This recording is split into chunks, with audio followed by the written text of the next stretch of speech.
अस्सलाम वालेकुम प्लीज कहिड़ा दोस्तों पाया था पंहिंजो कोई दफ़ो हुजे त तव्हां ट्रेनिंग जो लाइव ॾिठो सिंधी गीतनि जो शहनशाह शबनम मीर तमामु वजह ख़तमु कयो महिरबानी करे न चाहियो मोहबतूं जो सिलसिलो गीता खां शुरू थियो पर कुझु हल मूंसां कनि जावेद बहरिया ने हींअर वेठा आहिनि उन ट्रेनिंग इलाइक़ो शिमा साहब सां गॾु आहियूं कोई न कचहरी पुराणी यादियूं शाइरी जा सिलसिला प्रोग्राम ते कीअं ईंदा हुआसीं रिकॉर्डिंग ते कीअं ईंदा हुआसीं पुराणा बचपन जूं ॻाल्हियूं कचहरियूं शुरू थियूं ऐं तमामु उन खां पोइ मां चाहींदुसि त शमन साहब तव्हां सां ॻाल्हाए पोइ बि ख़ुशख़बरी ॿुधायो।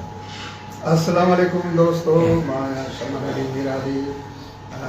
इलाही मूंखे ख़ुशी आहे छो त असांजी रिकॉर्डिंग बि हले थी ऐं मथां अॻिले महीने में ओमान में असांजो प्रोग्राम बि आहे, उते बि वञिणो आहे ऐं हिकिड़ो ख़ूबसूरत क़ौमी गीत जी जी सर दोस्तनि खे ॿुधाइण बहितर आहे तव्हांजे नज़र कयूं था, इंशाल्लाह तव्हांखे पसंदि ईंदो।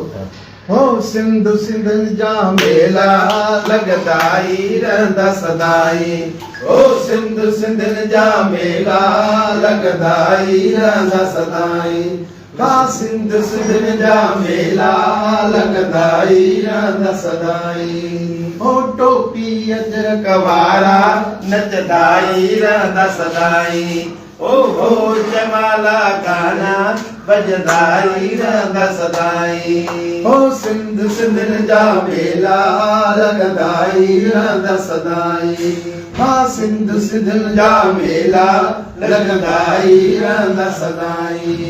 महिरबानी दोस्तों, अल्लाह करे तव्हां ख़ुशि हुजो, आबाद हुजो ऐं असांखे बि दुआउनि में यादि रखिजो।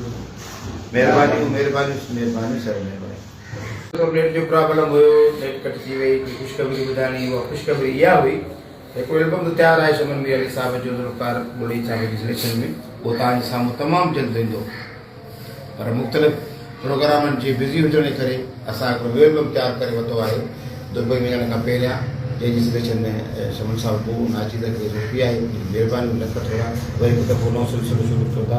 हिकिड़ो तमामु उनजो ख़ूबसूरत गीत आहे, सरप्राइज़ आहे त उहो तव्हांखे ॿुधाईंदासीं ऐं हुन चांहि बि जो टाइम थियणो सवाइ छो त थिए मूंसां हींअर मुंड मां त चांहि ज़रूरु हूंदी आहे सिंधियुनि लाइ ख़ासि करे। सदो कहिड़ो कलाम आहे, यानी ॾाढी ख़ूबसूरत शाइरी भाई साहब। जी जी वो अहिड़ो पाण ठाहे आयो आहे, ओ सुहिणो वॻो पाए आयो आहे, ओ तोखे ॾिसी मस्त मस्त थी वियुमि, मां तोखे ॾिसी मस्त मस्त थी वियुमि, मां तोखे ॾिसी मस्त मस्त थी वियुमि, मां तोखे ॾिसी मस्त मस्त थी वियुमि। ज़बरदस्ती गीत ऐं इंशाल्लाह अॻ में वहीद साहब तव्हांजो ॾाढो कंहिं दौर में गीत हिट थियो हुयो, सुपर हिट माशाल्लाह।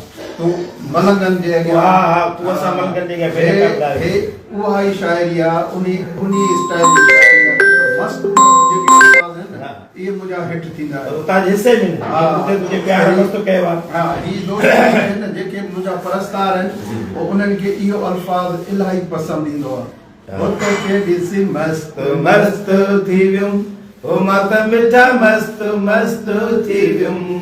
महिरबानी दोस्तों, ख़ुशि हुजो, आबाद हुजो। ऐं तूं असां मलकनि जे अॻियां थोरो ॿुधाए छॾियो ऐं एल्बम नंबर आहे 13 ऐं हिनजी मूसीक़ी ॾिनी आहे असांजो प्यारो दोस्त आहे, भाउ आहे, सिंध जो नालेवार मूसीक़ार आहे खान साहिब इरफान समूह। काफ़ी अरसे खां पोइ वरी हिकु दफ़ो इरफान समूह असां सां गॾु ऐं असां हुन सां गॾु असां सिंधवासियुनि सां गॾु सिंधवासी ऐं भाई साईं कंपनी आहे SM production, album number 13 SM production, जंहिंजो प्रोड्यूसर आहे रियाज़ मीराली।